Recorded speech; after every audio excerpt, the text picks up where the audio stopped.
Welcome everyone to this session, which we're really delighted to have with Kathleen from the Resolution Foundation, and kind of living standards and kind of trends on the labour market, kind of being such an important topic, both before the pandemic, but particularly now as the pandemic has disrupted kind of the economy, and I won't be stealing Kathleen's thunder by saying anything more about that.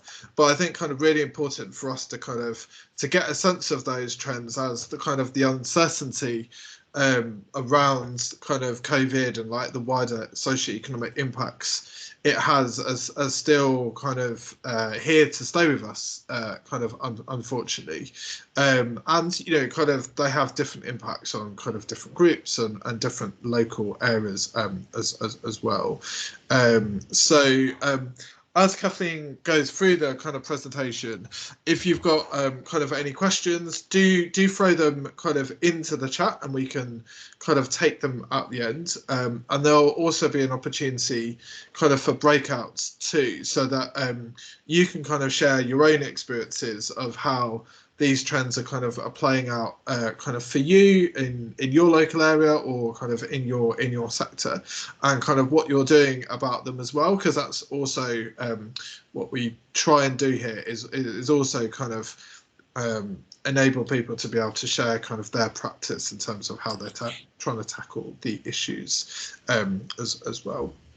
But without further ado, I'm going to welcome Kathleen and hand over to you to share kind of the insights from the Resolution Foundation on living standards. Great. Thanks so much, Noel. I'm just going to share my screen. It'll be quite smooth. Okay. Can everyone see these slides? Yeah, they definitely work. Hopefully cool. Other people as well. Great, thank you. Oh, no, now they've just gone, haven't they? Hold on, there we go. So I just thought I'd kick off just a little bit about the Resolution Foundation. So we are a think tank that is focused on improving living standards for people who are on low to middle incomes. And by living standards, we mean a whole host of things. So we cover areas related from the labor market, to housing costs and security, taxes and benefits, and wealth and assets. So I'm just going to cover a little bit about how these different factors have changed over the course of the pandemic, though I suppose a bit of a health warning in that we tend to focus a little bit more intensively on the labor market than other issues during this presentation. But I just thought I'd start off with some good news, trying to get some glimmer of hope after the past 18 months that we've experienced and going back down into restrictions again. And I think the good news is that during the pandemic so far, employment rates fell, and they certainly recovered much more quickly than they had during the financial crisis. So this is just the average, this is the employment rate for working age people. But you see this trend a little bit more clearly when we focus on young people. So this red line shows the employment rate among 18 to 24-year-olds. And you can see that it did dip quite a bit during the financial crisis, and it dipped slightly less during the pandemic. Trends are a little bit less obvious when we look at middle-aged workers. But I suppose the caveat to this good news is that we have seen a little bit of a fall just on the right-hand side of this chart in employment rates among older workers, so 50 to 64-year-olds and those 65 plus. And the data so far, in contrast to what we have on younger people, doesn't have that positive story about a recovery, which I'll come on to in a couple of minutes. Now, obviously, as a corollary to this, if employment rates fell less and recovered more quickly than during the financial crisis, it goes, naturally we might expect a similar thing with unemployment rates. So unemployment rates overall have come down since the 90s. So again, this is just the unemployment rate for people age 16 and older. And they rose by less than we had expected at the start of the pandemic. So early on in the pandemic, there are a lot of figures going around of unemployment potentially reaching about 10%, 12%. And in reality, it peaked early this year at just a little bit over 5%, and it's still come down. It's since come down. For 18 to 24-year-olds, it rose dramatically at the start of the crisis, and the latest figures that came out last month show that actually the unemployment rate for this age group is now just, infinitely, basically where it was before the start of the pandemic, if only just slightly lower than it was before the start of the pandemic, which is positive on the one hand, and that it's a clear sign of a recovery for this group. And again, similar story when we look at middle-aged workers, and broadly similar story for older workers, though not quite as robust a recovery. But all that good news needs to be caveated. So there's obviously a huge amount of less good news that comes along with it. So one of the things that we're kind of worried about is what's happened to older workers. So the big story over recent decades is that the proportion of older people who've been in work has been rising.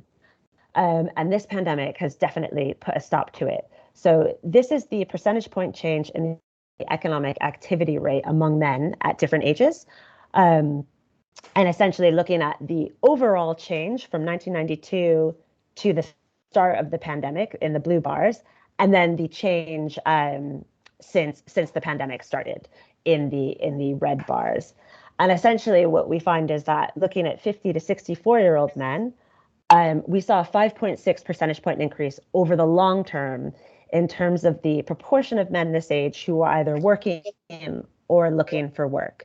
And actually, we've seen a 1.6 percentage point fall since the start of the pandemic among this group. And if we take those same set of analysis, but we look at older women, we see something worrying as well, in that, older women saw a 21 percentage point increase in economic activity in the decades leading up to the pandemic, and it has since come down. Now, there's a big question of well, doesn't this just always happen during a recession, or, hasn't this happened during the financial crisis? And won't we expect it to sort of ramp back up as people feel safer to come back into the workforce and feel safer sort of interacting with the public in their jobs? And the answer to this is that actually for older women, it does look like the COVID-19 crisis so far has been worse than previous crises. So this chart is a little bit, there's a lot happening in it, but essentially what it tries to show is the percentage point change in the employment rate, so on the left side of this chart, and the inactivity rate, and then the unemployment rate on the right-hand side of this chart. For women in their 50s at similar points after the start of the crisis. So for example, the left-hand side, the left panel of this chart shows that the employment rate among women fell to a greater extent during COVID-19 than it had at similar points in time in the aftermath of the 1980s recession, the 1990s recessions, and after the start of the financial crisis. Moving on to the middle panel, we see the increase in inactivity among older women is bigger than we'd seen during previous crises, and the unemployment rate is roughly sort of in the middle. So how did we get here? I guess it's worth sort of narrating people on employment change throughout the course of the crisis. So one of the things we've been really interested in is looking at, of everyone who was working just before the pandemic hit, what has their trajectory looked like on average for different groups?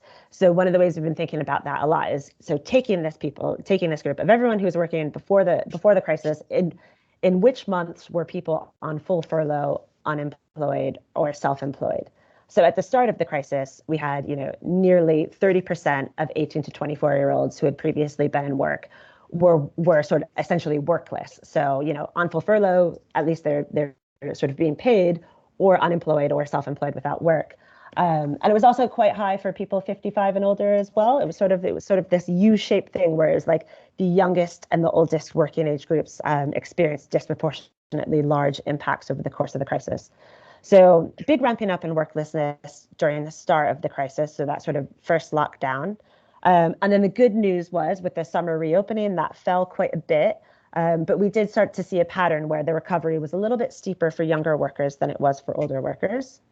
During the winter lockdown, obviously things, deteriorated quite a bit, if not as bad as during the first lockdown. And in the 2020 reopening, including by the end of the job retention scheme, a very slight ramping up in the proportion of people who were workless. But again, we've seen that similar trend throughout the crisis, where even when things recovered, it still tended to be the younger workers and the older workers who were slightly worse off. Now, by late May, it became really clear to us that older workers who were still on furlough, older workers were flowing back from furlough at a much slower rate than other workers were. So we commissioned this survey from YouGov in June, asking people what they were doing in May and what they had done over the course of the crisis. And what we did was say, okay, of everyone who was on full furlough during February 2021, so in that last winter lockdown, what proportion of people are still on furlough? What proportion of people have just moved into inactivity or have lost their job? And what proportion have moved back to work? And the good news was that the majority of people who were on full furlough in February had gone back into work, and that includes people who moved from full furlough to partial furlough. But actually, it was younger workers who were much more likely to return to work than their oldest counterparts. So 81% of 18 to 34-year-olds and 92% of 35 to 44-year-olds who had been furloughed during that lockdown were back in work, but only 65% of older workers were. And again, this is by October of this year, we knew that the situation had improved for people of all age groups, including older workers, but we were quite curious to look at sort of what older workers were struggling to come back to work. So this chart looks at what's the proportion of older workers who were unemployed or inactive in February 2020, who had been in work in February 2020, but by October 2021 had moved out of employment. And we found that 12% of 55 to 65-year-olds overall were in this category, but older women were slightly more likely to have moved out of work than older men. So about 14% of older women, 10% of older men. This a pretty clear trend in terms of pay. So people who at the start of the crisis were in the sort of like lowest pay bracket, what we call the lowest pre-crisis pay quartile, were slightly more likely to have moved out of work. So 16% of the lowest paid older workers versus just 6% of those in the second highest and 11% of those in the highest pay quartiles. And then some interesting things. So at the same time, older people with degrees were slightly more likely to move out, not a huge difference.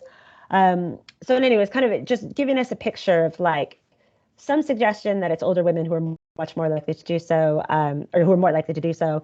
And some kind of conflicting pictures. On the one hand, lower paid workers more likely to move out. But then on the other hand, when you look at qualifications, maybe a little bit less of a clear story.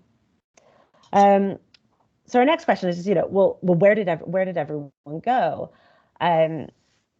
For young people, there's sort of been a clear answer, and I'm not going to get into the details of this chart too much, but the clear answer for young people is that there was a big ramping up in the proportion of young people who moved into full-time education. And particularly at the start of the crisis, the university application rates were at a record high, and it was a huge bump up compared to the previous year, and a bigger bump than we had seen, in decades.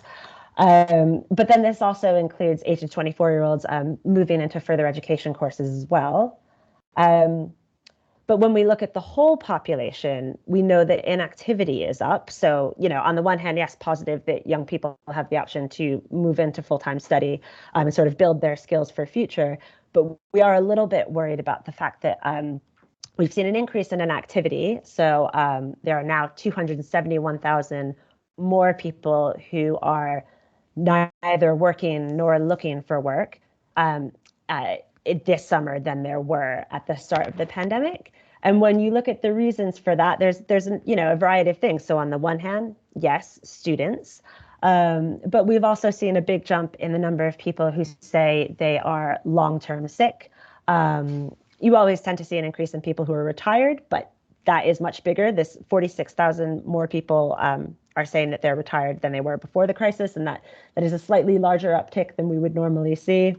And obviously also, an increase, small increase, but about 17,000 people who say they are temporarily sick. So moving beyond the labor market, I thought it'd be worth just running over some of the things we've been thinking about this year. And that's particularly how people have managed their sort of savings over the course of the pandemic. So I think there's sort of a big story about, okay, well, during lockdowns, it will be younger people who tend to accrue a lot of savings because they're just unable to go out and spend as they had in the past. And we didn't necessarily find that. Funnily enough, we found that the difference came down a little bit less likely to specific age groups, but a little bit more down to whether or not someone has children in the house. And I guess that's not massively surprising. So what you see is if you compare 25 to 34-year-olds with and without children, 22% of 25 to 34-year-olds who have children say that their savings increased over the course of the pandemic, whereas 33% of 25 to 34-year-olds without children say that their savings increased over the pandemic. And I guess that probably seems like a logical thing. It's younger people without children who might be more likely to spend their evenings out, spending on hospitality and leisure, relative to those who do have children. But one of the things that we're really interested in is that we see a similar story on debt increases over the course of the pandemic. And so there's some evidence that families with children at home have, seen some, particularly lower paid families in that group have seen big increases in debt over the course of the pandemic, which obviously correlates nicely with this chart on savings. But then there's issues around wealth. So one of the things we do know, and that we've seen in the headlines over the course of the pandemic, is that there's been huge increases in house prices and also big increases in things like global equities over the course of the crisis. Where does this go to? Well, unsurprisingly, it goes to people who tend to have those assets to begin with. But we asked people how their wealth changed over the course of the crisis. And in percentage terms, we saw that about on average, 30 to 34-year-olds saw a 14% increase in their wealth over the course of the crisis. And older households, so people about 75 plus, so about a 7% increase in the amount of the wealth that their family owns over the course of the crisis. And so when we first saw this, we're like, wow, that's very surprising. Young people have had such a tough time, but we also know that some young people have seen relatively large proportional increases in their wealth over the course of the crisis. But when you take a little bit of a reality check and you say, well, that just means that's because they had less savings to begin with, or less wealth to begin with, you see something like this. And this is the absolute change in wealth. So the absolute, increase in wealth that accrued to families across the age range in Britain over the course of the pandemic. And yes, on average, 30 to 34-year-olds experienced a 14% increase in their wealth holdings over the course of the crisis, but that amounted only to a £5,000 increase, which is still good and nothing to sneeze at. But your average family, 80 or older, saw a 7% increase, but that translates to a £17,000 average increase in family wealth over the course of the pandemic. And indeed, one of the things that comes off of this is we've been quite concerned about the fact that younger households are struggling to accrue the amount of wealth, so either down to financial wealth or critically housing wealth, than predecessors had at a similar age. And essentially what this chart shows is that over the course of the pandemic, younger people have sort of fallen a little bit further behind their predecessors than they were just before the start of the pandemic. So summing that all up, it's a kind of like a wide range of variables and factors that I've shown there. But I guess the big picture for us is that we've seen some good news in recent months in terms of the labor market for younger workers. But I don't want to make it seem too positive, because even though unemployment and worklessness has come down for this group, we do know that there is a thing called employment scarring. And when you do lose that work and you find another job, you might not go onto that job at the same level of pay as you otherwise would have been. And yes, employment rates have improved for young people quite a bit. We also know that actually there's been no real improvement in job quality. So we haven't really seen an improvement in things like 0 hours contracts. Relatively similar share of people are on 0 hours contracts now than they were before the crisis. And with older people, I think we are quite concerned that there are a growing number of older people who have moved out of the labor force, and they've done so for different reasons. So we've seen higher income older people move out of the labor force because they figure they have enough wealth to retire early, but we've seen lower income older people know that either that they've lost their jobs or they're actually afraid to come back into work because of the risks of the virus.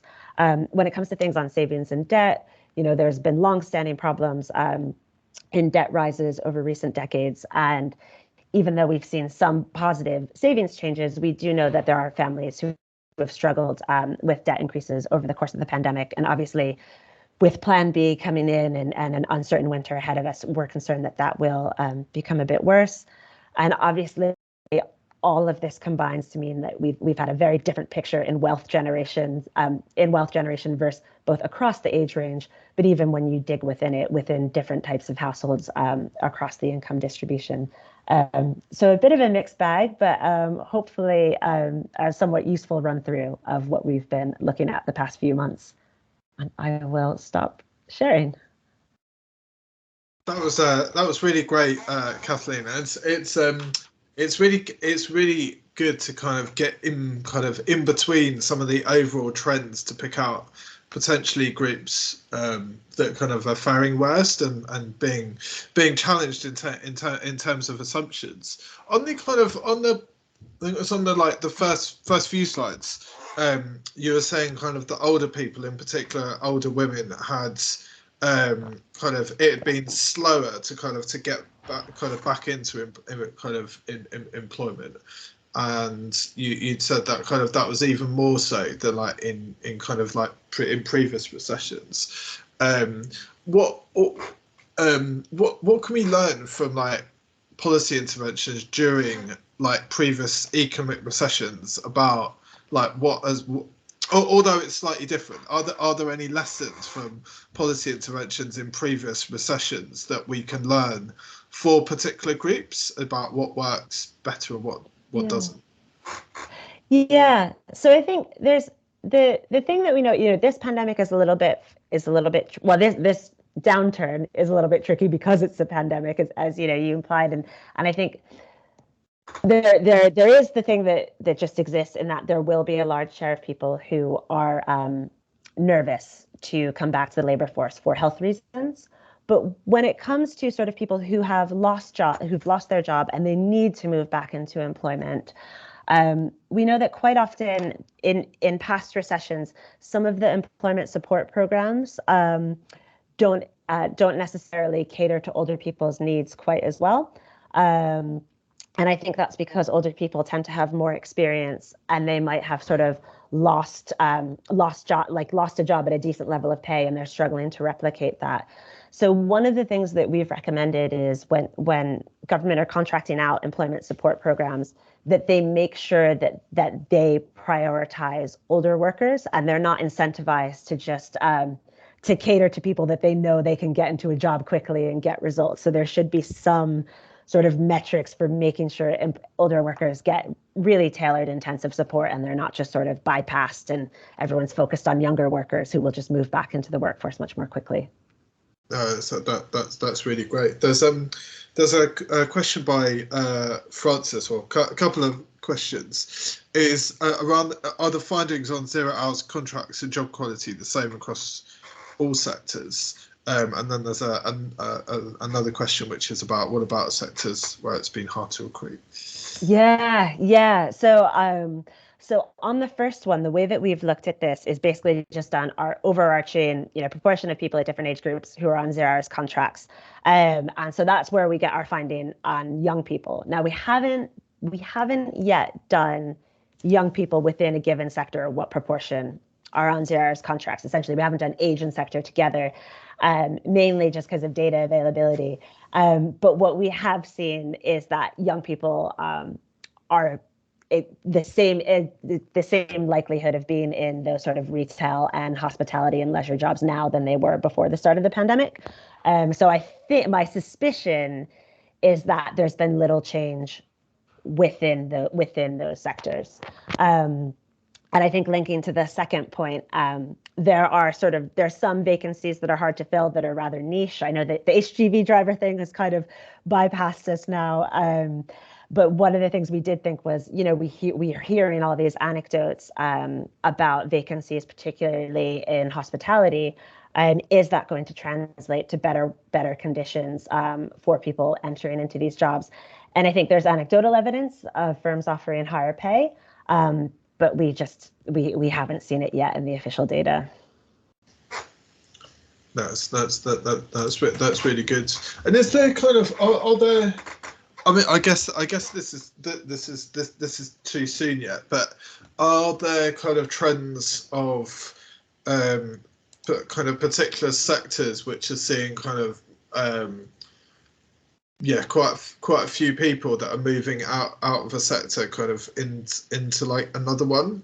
So I'm thinking like particularly those sectors which are maybe going to be more disrupted in the long term, and then others, not just delivery, but like others which are more obviously resilient to at least to any future pandemics, not necessarily other future economic crises.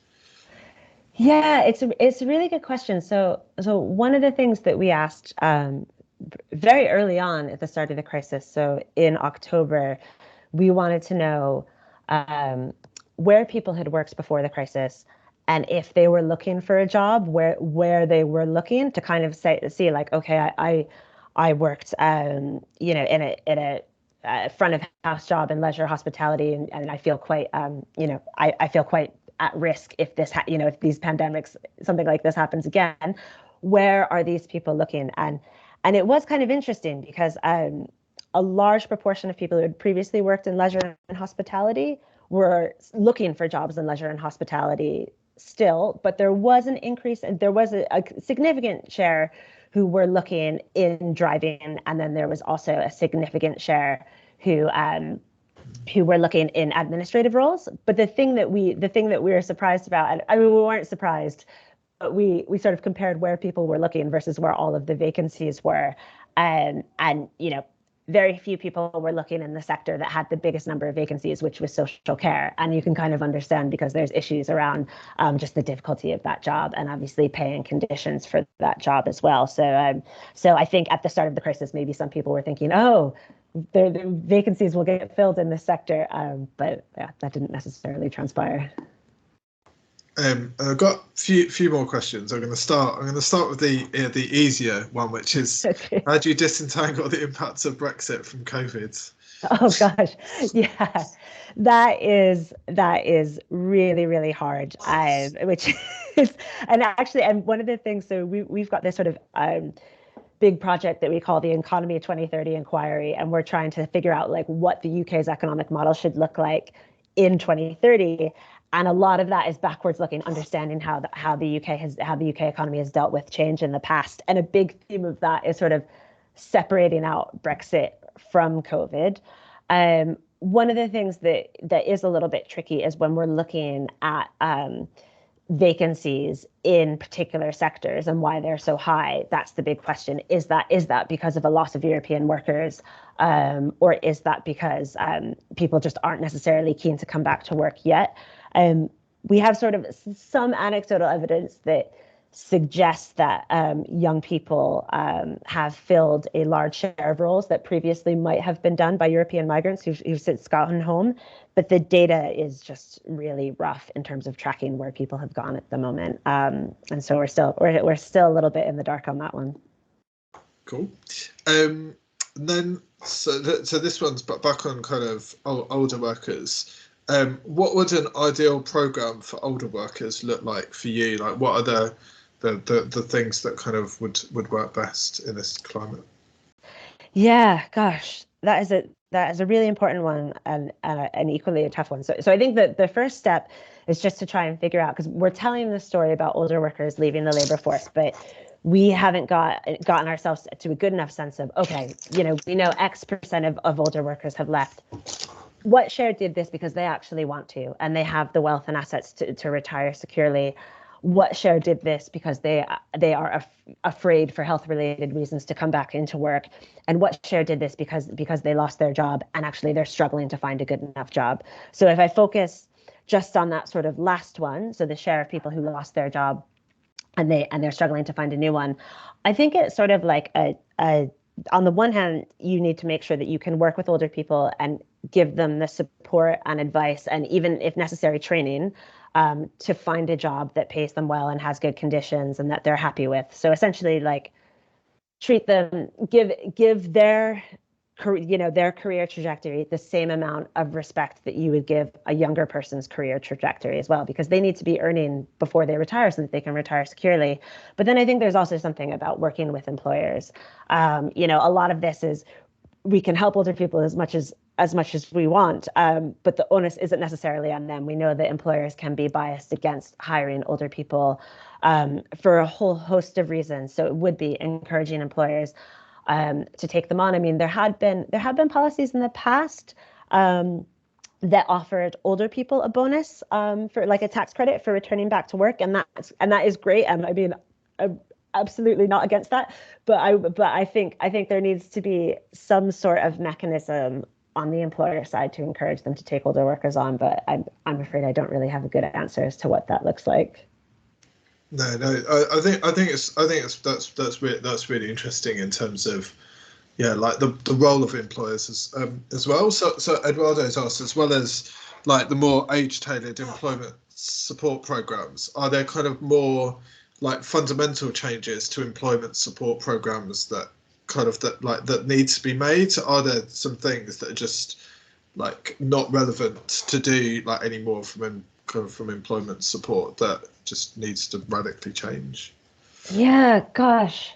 It's a really good one, and it's sort of, it is stretching my Some policy. small easy questions for you there. Yeah. This is definitely pushing me on my policy knowledge. I mean, I do think, like, there's just one thing. I mean, for people of all ages, and there has been a little bit of positive direction in this, but it's the idea around supporting people to retrain, and when someone goes into a job center, allowing their work coach to say, actually, I want to invest. I want to invest and allow you to study on a full-time course, to be able to properly retrain. We did some work about a year and a half ago that looked at what increased the odds of different people moving into work after becoming unemployed. And we found that short training courses didn't necessarily have a huge impact, but full-time courses, or something like proper study, something that lasts 12 weeks or longer, a full-time study, is associated very significantly with helping people move back into work, and also with helping people change sector and get a pay rise while doing so. And so I think maybe there's just a general theme around allowing people to have the flexibility to return to full-time study, like when there's a clear goal for it, and when the person and work coaches like really see a positive out from this. And I know there's been some change in the sense of DWP are sort of loosening the flexibilities and allowing people to do some level of full-time study when they're unemployed. But I think maybe pushing in that direction a little bit more, and not just saying, okay, we'll put you on a one-day training course. And obviously there are significant cost implications from this, but maybe thinking a little bit in that direction could be useful. Yeah, no, it's really interesting. And I know in UN kind of construction, there's kind of demand in the construction sector, but it's quite difficult to attract kind of young people, particularly because of the perceptions of the types of jobs in the construction sector. But actually, there's also lots of innovation in the construction sector on kind of skills that actually are attractive to young people, like digital. But actually, kind of connecting the two is quite difficult. And the types of we worked with an organisation called Year Here, and the types of kind of incentives and the support were really surprising. But we had to kind of co-design and really understand kind of like young people's wider lives and kind of like motivations to then design something that had to be very bespoke to construction sector and kind of the career pathways, but kind of it goes beyond a kind of a top level employment support program, which is really interesting. There's a question from Olivia about kind of analysis and trends around sectoral trends and 0 hours. Have you done any geographical analysis, like by region or kind of by local area? We haven't. No, this an excellent point, and we haven't done that. But yeah, I think that would be really crucial, because during the pandemic, we've seen different trends about which regions are hit hardest, at particular points, and then which are bouncing back. So obviously, London was really struggling, and I think, and to see, that is an excellent point. And my answer is no, we haven't done it yet, but that is going to the list. So thank you. Some was also put around kind of shift towards more like home-based work, and I guess home-based work kind of can mean a variety of different occupations, between like kind of call centers and couriers to more kind of like office-based work, and also more people are investing in kind of cryptocurrency, not using traditional means to save and create wealth. I mean, I don't know. I mean, I guess that's cryptocurrency is maybe quite a niche subject for you, or even the resolution kind of foundation. But I don't know if there's anything kind of wider, given low interest rates, about savings. I mean, the trends before the pandemic around low interest rates. Does that factor in, or is that just really too early to tell, given how savings trends are quite structural, aren't they? They're not. The thing that we were surprised about was just that there was a slightly less clear story on who saved over the course of the pandemic than we thought.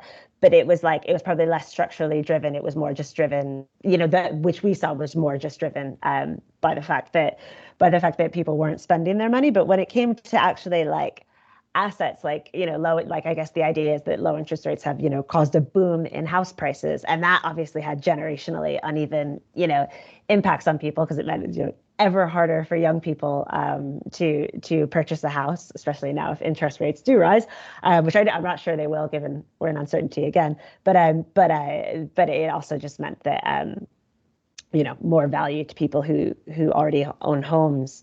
But on the working from home point, I think it's something that I didn't cover, and sort of at the start of the pandemic, we talked a little bit less about who was working from home, just because we knew that most people who are able to work from home tend to sort of be in better paid jobs. Not everyone, but a large share of that, and so we were sort of a little bit less focused on it, but still curious about it for different reasons.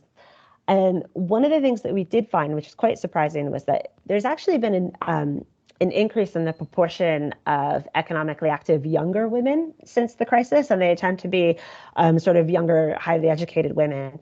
And that was sort of at odds with everything we had thought at the start of the crisis. And it appears through some of the surveys we've commissioned that one of the reasons from that is that working from home has allowed them to balance work and childcare a little bit better. And so the survey that we were asking this comes not from when schools were shut down. It comes from sort of this autumn, when everyone was back in school, but lots of us were still working from home. So that was sort of like an interesting, slightly positive spin on things. And I don't know how that trend is going to progress in future. No, it's those interesting. Some of those kind of like not macro trends, but trends that go beyond kind of like work, but then impact on kind of like people's choice of how they work in the future. And there's a question around I guess build a kind of link to home-based work, which is particularly in kind of metropolitan areas or cities where kind of city centres kind of like, you know, kind of there's a lot of people who would have worked in kind of city centres or in town centres that now might work at home if their jobs allow them kind of to do so, which then means that consumption in the neighbourhoods where they live like goes up. And obviously those are for consumption on particular types of goods, which no doubt are often high street and kind of like retail and hospitality. Maybe again, this is kind of this is too early to tell as to whether there's any kind of increase in kind of jobs from kind of more like high street kind of neighborhood like based kind of businesses, or is that kind of too difficult to disentangle from, you know, kind of businesses in other locations? I'm thinking particularly on retail, but it might be other sectors as well. Yeah, no, exactly. It's a really good question, and we looked at this maybe like, oh gosh, like 6 months ago. And the thing, it was during the winter lockdown at the start of the year, and you know, the thing that we found was that employment fell. I mean, it's just, you know, and I guess it's not surprising, like it fell drastically off a cliff in retail and hospitality jobs in central London, and it fell to a much lesser extent in other areas. And so we could almost do it at like, the ward level data was a little bit sketchy because you just get with such small numbers, but you literally could see, you know, decrease in employment in those sectors in Westminster, which was significantly bigger than the decrease in the sectors in Wandsworth, because, you know, you can just picture how people's commuting patterns have changed. And I think we kind of all knew it was happening just because we thought, well, we're all at home, and like there's a new coffee shop that's sprung up like around the corner in Tooting, and you know, and I don't think any of my colleagues are in Westminster at the moment. So we did see that happening. And then we saw, you know, we did see a reasonably sizable recovery, but that gap between sort of central areas and other, you know, councils even within London, we think has still persisted, and that kind of translates to the rest of the economy as well. And I guess like the worrying thing is we're now moving into another working from home period, so I'm not quite sure what that's going to look like. And then just one other smaller point on this is like on the hospitality side of things, you can kind of see potential for a bounce back, you know, when people return to their offices, but on the retail side of things, just sort of like standard non-supermarket retail, you know, we know that that's just been declining on the high street ever since, and so we think that the pandemic has just sort of hastened that decline, and just moved us ever further to an online world. No, great. And one kind of final question, which is kind of linked to a comment in the chat about the levelling up kind of white paper, whenever that arrives, is do you think there'll be anything kind of substantial kind of around, particularly kind of around labour market, or do you think that's gonna, or is it too early to tell what will feature in that? Yeah, I mean, I'm not sure. If I'm completely honest, it's an agenda that I've been following a little bit less closely than some of my colleagues. But I do know part of my brief is like post-16 education, and I do know, you know, there's a lot of hope, speaking with college leaders, that there can be a little bit more, you know, autonomy in terms of skills and training for local areas, and not just autonomy, like, you know, hopefully some extra money to come with it, and essentially, you know, to be able to link employers up much more closely with colleges and training providers, and also to upskill their own staff. But I genuinely have no idea whether or not that's just like, you know, them rightly stating their case at the moment, or if there's a realistic prospect of that happening in a significant way. No, absolutely. I can't remember the first time when the levelling up white paper was announced. I'm sure it was probably like almost a year ago. So maybe, Yeah. maybe let's not hold our breath on that. Yeah. We've had some really great, really kind of great questions in our and allowed them to kind of to keep coming, but that means that we haven't had time for breakout rooms, which is absolutely fine, because I think the kind of the questions and the conversation with you, Kathleen, has been just as good, if not better. Oh. So I maybe we can each give ourselves 10 minutes before our next meeting. I'll send around the Jamboard so that people can share what they're doing on kind of a labour market kind of after the meeting. But I really want to thank you, Kathleen, for being able to share those trends, and also kind of break down what must be kind of a lot of technical data into trends that that kind of we can understand. And so I think some really interesting things for us to reflect on. Someone kind of put in the chat that kind of councils aren't just kind of community leaders, we're employers ourselves. Within local areas, and some local areas the largest employer or one of the largest employers, so we have skin in the game kind of in a very direct way, as well as being kind of policymakers. But I want to thank people for coming, and thank you, Kathleen, again. And we'll share your slides to everyone that came.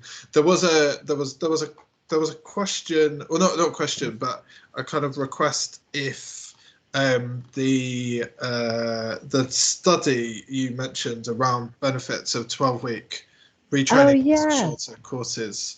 I will send that over.